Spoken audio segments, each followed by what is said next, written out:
News first channel ಹಾಗೂ ಡಿಜಿಟಲ್ನಲ್ಲಿ ಜಾಹೀರಾತು ನೀಡಲು ಈ ನಂಬರ್ಗೆ ಸಂಪರ್ಕಿಸಿ.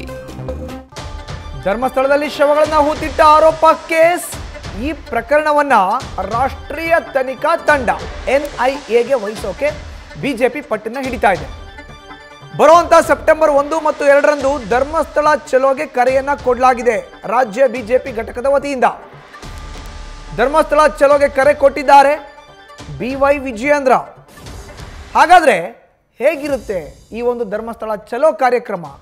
ನ್ಯೂಸ್ ಫಸ್ಟ್ ನಲ್ಲಿ ಧರ್ಮಸ್ಥಳ ಚಲೋ ಕಾರ್ಯಕ್ರಮದ ಕಂಪ್ಲೀಟ್ ಡೀಟೇಲ್ಸ್ ಇದೆ. 2 ದಿನಗಳ ಹಿಂದೆ ಬಿಜೆಪಿ ರಾಜ್ಯಾಧ್ಯಕ್ಷ BY ವಿಜಯೇಂದ್ರ ಅವರು ಒಂದು ಸುದ್ದಿಗೋಷ್ಠಿಯನ್ನ ಮಾಡಿದ್ರು. ಎಲ್ರಿಗೂ ಕೂಡ ನೆನಪಿದೆ. ಆ ಸುದ್ದಿಗೋಷ್ಠಿಯಲ್ಲಿ ಧರ್ಮಸ್ಥಳ ಚಲೋಗೆ ಕರೆ ಕೊಟ್ಟರು. ಸೆಪ್ಟೆಂಬರ್ 1 ಮತ್ತು 2ನೇ ತಾರೀಕು ಧರ್ಮಸ್ಥಳ ಚಲೋ ಮಾಡುತ್ತೆ ರಾಜ್ಯ ಬಿಜೆಪಿ ಘಟಕ, ಎಲ್ಲರೂ ಬರಬೇಕು ಅಂತ ಹೇಳಿದ್ರು.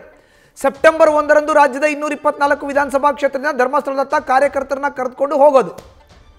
ಆಯಾ ವಿಧಾನಸಭಾ ಕ್ಷೇತ್ರದ ಶಾಸಕರುಗಳು, ಪರಾಜಿತ ಅಭ್ಯರ್ಥಿಗಳು ಅಲ್ಲಿ ಸಮಾವೇಶ ನಡೆಸೋದು ಸೆಪ್ಟೆಂಬರ್ 2ನೇ ತಾರೀಕು.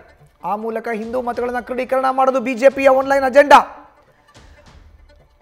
ಧರ್ಮಸ್ಥಳ ಹಿಂದೂಗಳ ಪವಿತ್ರ ಸ್ಥಳ ಅಂತ ಬಿಂಬಿಸೋಕೆ ಸಿದ್ಧತೆಯನ್ನು ಮಾಡಿಕೊಳ್ಳಲಾಗಿದೆ.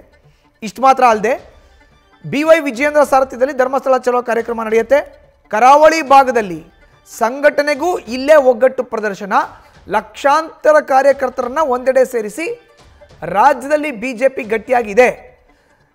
ಧರ್ಮಸ್ಥಳಕ್ಕಾಗಿ, ಧರ್ಮಸ್ಥಳದ ಉಳಿವಿಗಾಗಿ ಧರ್ಮಯುದ್ಧ ಅನ್ನೋ ಹೆಸರಿನಲ್ಲಿ ಒಂದು ಸಮಾವೇಶವನ್ನು ನಡೆಸಿ ನೇರವಾಗಿ ಬಿಜೆಪಿ ರಾಜ್ಯಾಧ್ಯಕ್ಷ BY ವಿಜಯೇಂದ್ರ ನೇತೃತ್ವದಲ್ಲಿ ಧರ್ಮಸ್ಥಳದ ಉಳಿವನ್ನ ಮಾಡಬೇಕು, ಉಳಿಸಬೇಕು ಅನ್ನೋ ನಿಟ್ಟಿನಲ್ಲಿ ಈ ಬುರ್ಡೆ ಮ್ಯಾನ್ ಇದ್ದಾನೆ, ಮಾಸ್ಕ್ ಮ್ಯಾನ್ ಚಿನ್ನಯ್ಯ, ಆತ ಕಟ್ಟಿರೋದೆಲ್ಲ ಕತೆ ಧರ್ಮಸ್ಥಳ ಹಿಂದೂಗಳ ಪವಿತ್ರ ಸ್ಥಳ, ಪವಿತ್ರ ಕ್ಷೇತ್ರ ಅನ್ನೋದನ್ನ ಬಿಂಬಿಸಬೇಕು ಅನ್ನೋ ಪ್ಲಾನ್ನ ಮಾಡ್ಕೊಂಡಿದ್ದಾರೆ. ಇದಕ್ಕೆ ಈಗಾಗಲೇ ಸಂಚಾಲಕರು, ಸಹ ಸಂಚಾಲಕರನ್ನ ಕೂಡ ನೇಮಿಸಲಾಗಿದೆ.